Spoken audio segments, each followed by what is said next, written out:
Okay, today I wanted to show you this recipe, which is called the Sous Vide Asparagus with Poached Eggs. A great recipe for spring because asparagus is in season. And the first thing I wanted to show you, if I press start cooking, is how you put your bags together to do the sous vide. So I've put my asparagus in just some normal snap-lock bags that are BPA free.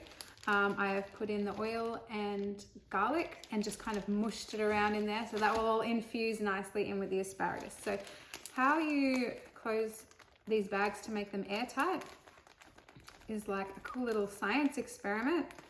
If you get a bowl of water and put the bags in there, basically the water displaces any air that's in these bags, so you can get it all the way under just so that the rim, hopefully you can see that, the rim is above the water, but everything in the bag is below.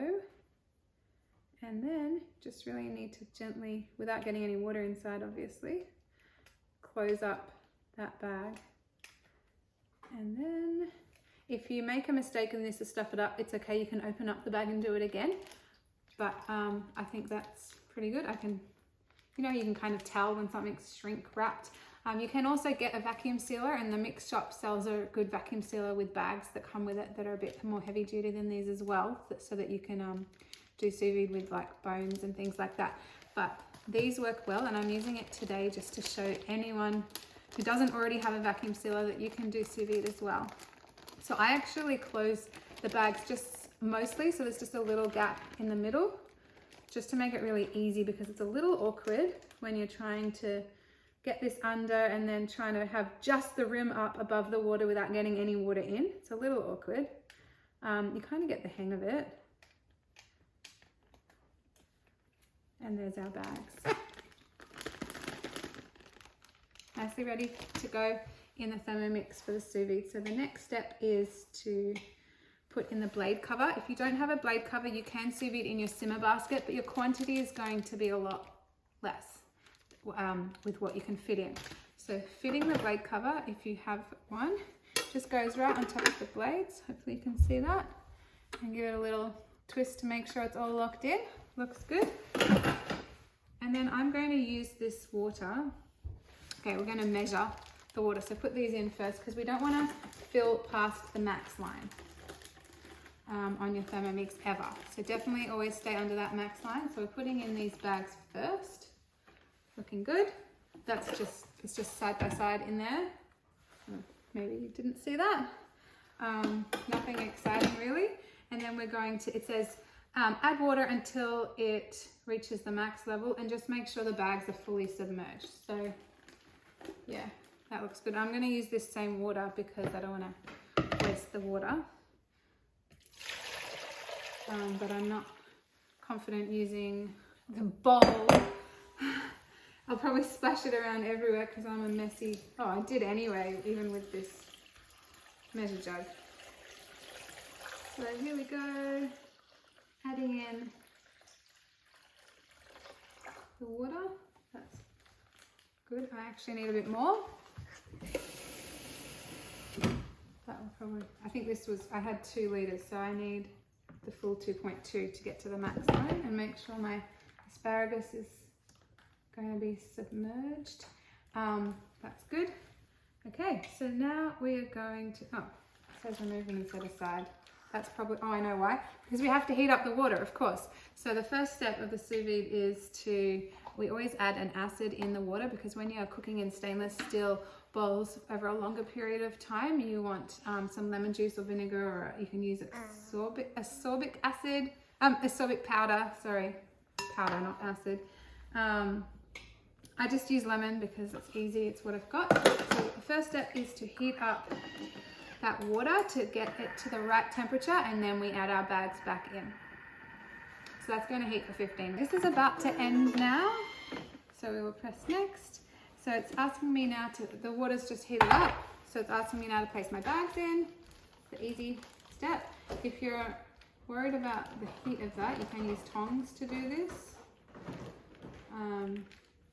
Which I should probably have done. It's okay.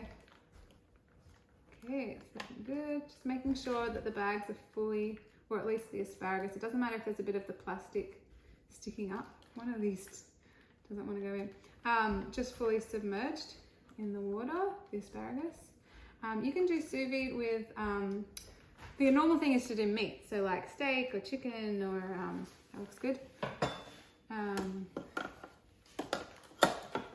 Fish, salmon, but I wanted to do asparagus tonight because it's, you know, in season in spring. It's just something different. And another cool thing you can do at the moment is strawberries. There's a recipe on here for sous vide strawberries in a white chocolate mousse, which you could try as well. It sounds really good.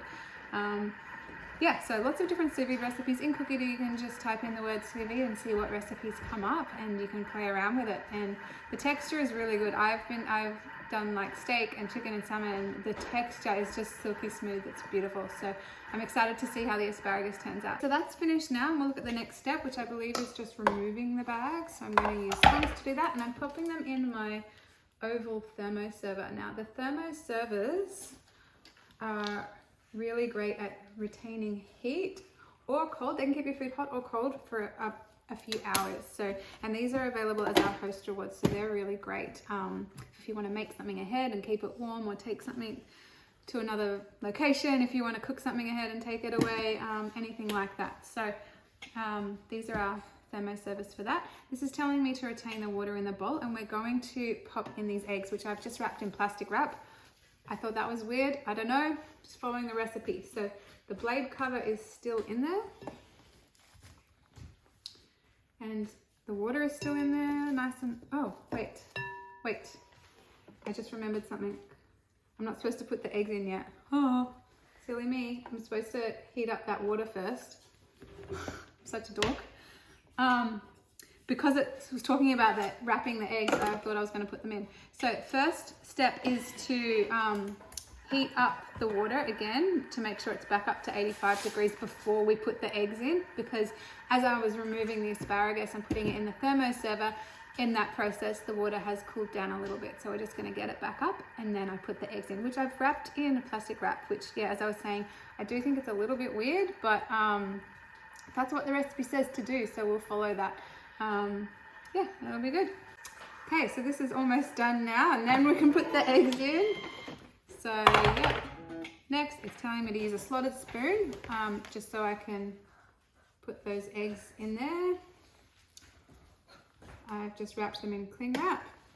So yeah, the blade cover is in, and the water is nice and hot. So we just put the lid back on and carry on. So now this is going to cook for 13 minutes to poach the eggs in the shell. It's a different way of poaching eggs. I'm excited to see how it turns out. Just finished. And so now I need to remove the eggs. Now, it looks like they have come out of the plastic wrap.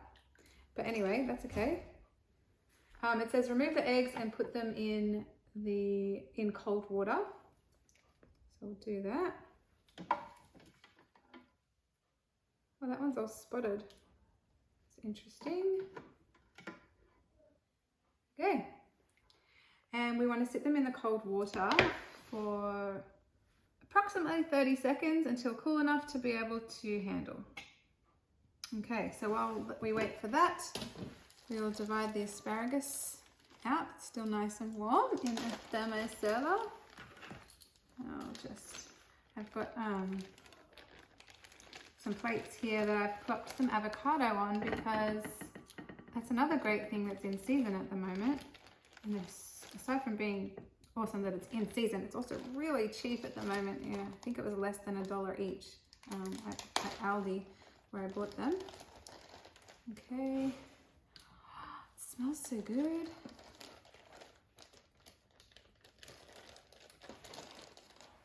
Okay, this is going to be interesting, because I think I mentioned earlier I haven't made this recipe before. I've done normal poached eggs with a blade cover. They're really great. Try that. The sous vide I'm all fine with, but this egg situation is new to me. So let's see. I think I'm supposed to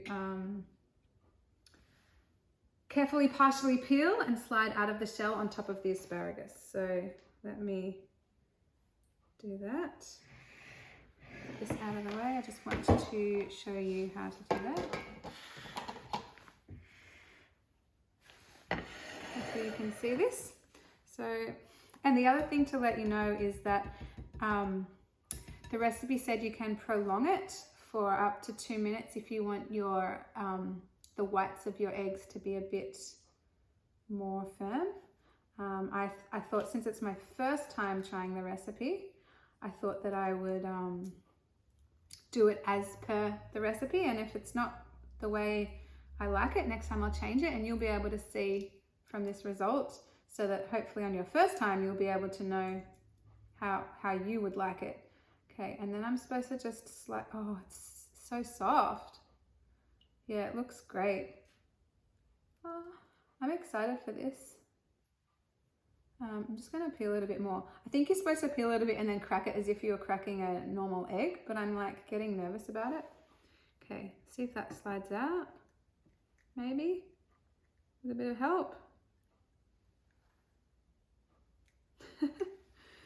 Okay, that's good, that's good. And then I'll do another one, and then I'll cut in and show you what it looks like on the inside, if you just bear with me for 2 seconds.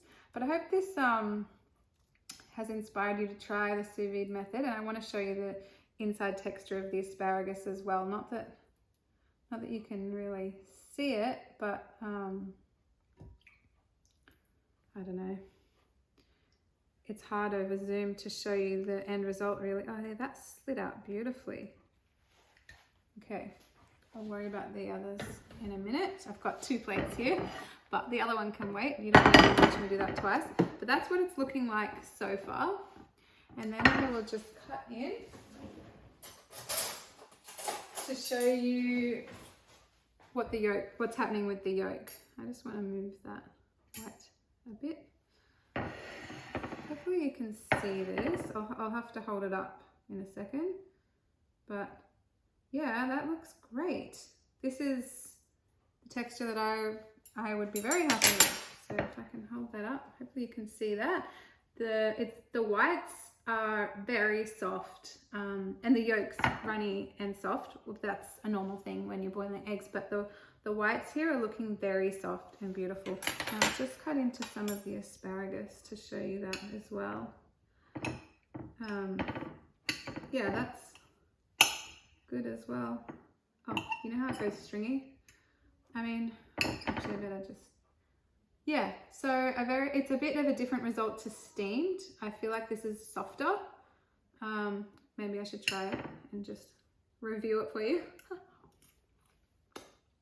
Yeah, definitely softer than steamed, but it's like not overcooked, you know, it's just perfect. So there we have our sous vide asparagus with poached eggs, a different method of poached eggs in a shell. So something cool to have a go at.